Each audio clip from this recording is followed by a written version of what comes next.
Magandang hapon. Narito ang weather update for today, Thursday, November 16, 2023. Yung shear line natin or yung salubungan na mainit at malamig na hangin ay magdadala ng maulap na panahon na may mga kalat-kalat na pag-ulan dito sa eastern section ng Southern Luzon, Visayas at Mindanao. Samantala, yung northeast monsoon natin ay patuloy na nakakaapekto dito sa Northern Luzon at Central Luzon. Kung makikita natin dito sa satellite image may mga kumpulan dito ng ulap, kaya asahan natin dito sa eastern section ng Northern Luzon na makakaranas sila ng maulap na panahon na may mga pag-ulan, dulot netong northeast monsoon or ng hanging amihan. Para naman dito sa western section, kasama na ang Metro Manila, asahan naman natin ang bahagya hanggang sa maulap na panahon na may mga pulupulong may hina ng pag-ulan. Samantala, yung binabantayan nating low pressure area dito sa labas ng ating Philippine Area of Responsibility ay huling namataan sa layong 1,155 km east ng southeastern Mindanao.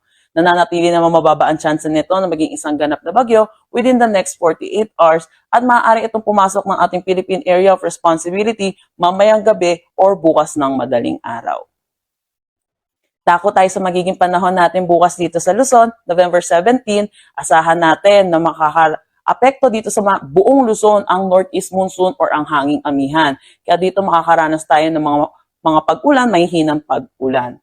Dito sa Lawag, maglalaro ang temperatura between 22 to 33 degrees Celsius, Tugigaraw 24 to 28, Baguio 15 to 24, Metro Manila 23 to 32. Tagaytay, 22 to 30, Legazpi, 24 to 32 degrees Celsius. Para naman dito sa Calayan Island, sa Puerto Princesa, asahan natin ang temperatura between 25 to 33 degrees Celsius.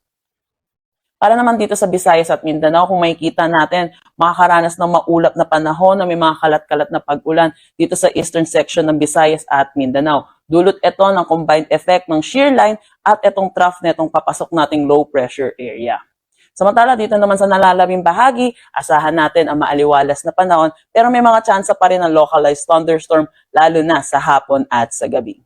Ang temperatura dito sa Iloilo ay maglalaro between 26 to 31 degrees Celsius, Cebu 26 to 29, Tacloban 24 to 29 degrees Celsius. Para dito sa Zamboanga, 24 to 33 degrees Celsius, Davao 25 to 31 at Cagayan de Oro 26 to 31 degrees Celsius.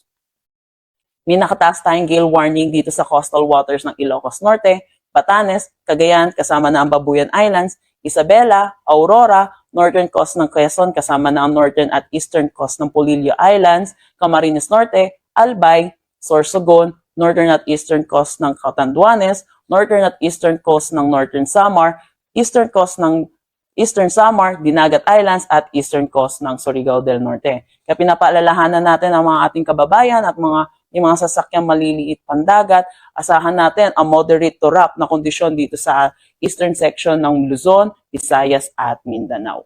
At yan po muna ang latest dito sa Pag-asa Weather Forecasting Center. Chanel Dominguez po at magandang hapon.